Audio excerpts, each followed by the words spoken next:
Hello everybody, this is Cyber Aquarist, and this is my 75-gallon Mabuna African cichlid tank.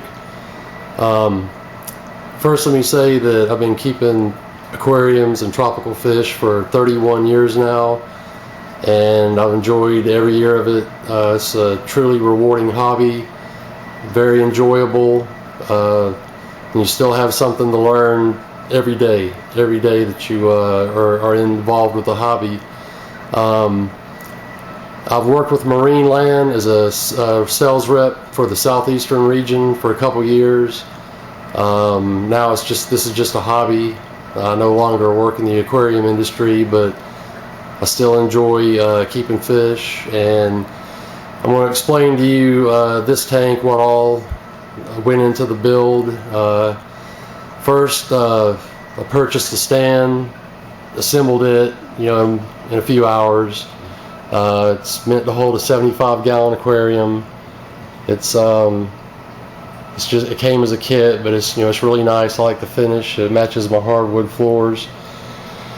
And then I got the 75-gallon tank, and I installed the black film on the background with the sea view gel, so that you don't get that effect of the cloudy effect of the background not being right up against the back of the aquarium. And actually this aquarium has 58 gallons of water in it. After the displacement of the rock, it's 139.8 pounds of Texas Holey rock and 76 pounds of CaribSea's Super Naturals Aquarium sand, black sand. And the Texas Holey rock is actually limestone, which is a good buffer for the high pH that the cichlids require. The sand is actually inert. It doesn't actually do anything for the pH, but the rock, there's more than enough rock in there to serve as a buffer.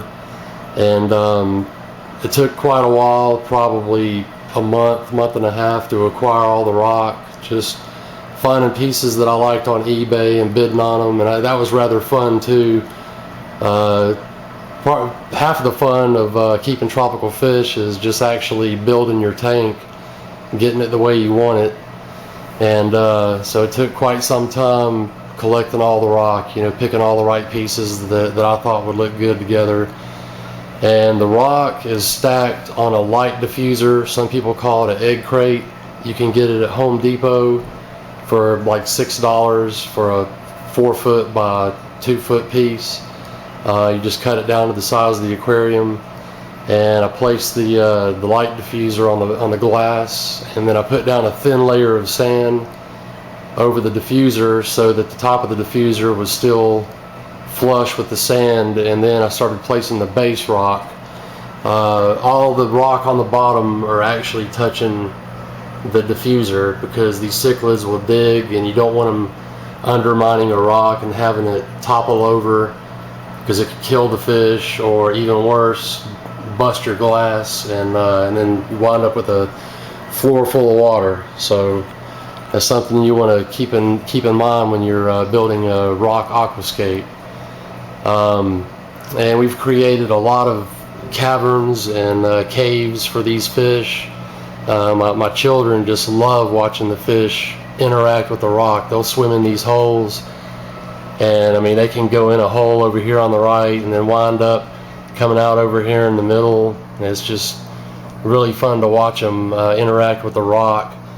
And at nighttime, when the lights go out, the cichlids will go in and find their little resting place for the night, and that's really interesting too, to see how they you don't see them out at night like this. They'll all go in their little territories and sleep, and in the morning they'll start to emerge and start to swim about in the water column.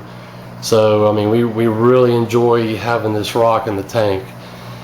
And you'll notice there aren't any plants. That's because in Lake Malawi there are not any plants. These cichlids, they will consume plants, and I just don't like the look of artificial plants. So I thought this would be the most natural way to replicate their natural habitat. The water chemistry, the pH is at 8.3, General hardness or total hardness is 11 degrees. Carbonate hardness is also 11 degrees. And the water temperature fluctuates between 77 and 78 degrees Fahrenheit. I keep a 300 watt Hydor Theo Hydor heater, which is placed in the back at the bubble column to kind of disperse the heat throughout the tank. Filtration is accomplished with 2 Emperor 280s. At first I had an Emperor 400, but I decided it would be best to split the filtration on each side of the tank to provide better filtering capability to where there wouldn't be any dead spots in the aquarium. And as you can see, it's got the large bio wheels, which is more than enough for the biological filtration for this tank. And I also have the water moving with the bubble column in the back with the air pump, and then here's Hydor Koralia 750, which moves 750 gallons of water an hour around the tank. And I've got it pointed at the front glass. You can see the bubble column in the back is leaning to the right. There's a good bit of circulation flowing around the rock, and the rock is not leaning against the back glass. I'll show you here. It's all stacked on top of one another on top of the base rock.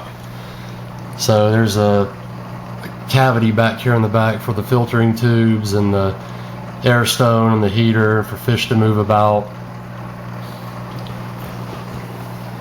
And actually I like to just sit right here and watch the fish. It's a good angle to watch them go in and out of the rock, and I really enjoy this view of the tank. My lighting is something I'm going to replace later. It came with the aquarium. It's just a 28 watt fluorescent bulb, which I plan on replacing that with Marineland's double bright LED fixture, which I'm going to do that later. It's just paying for all this rock has been quite a strain on the wallet.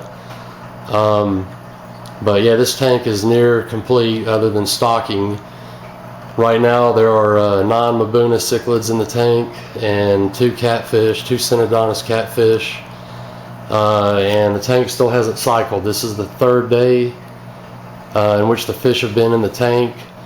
I don't recommend adding so many fish at one time unless you're using a biological additive, and I'm using Tropical Science NitroMax, 60 milliliters a day, every other day,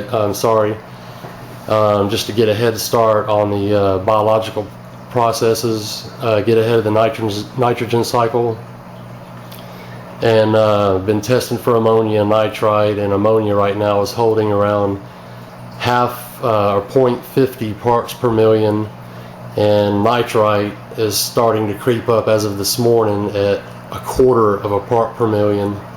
So I'm just keeping a real close observation and keeping track of the ammonia and nitrite in the tank.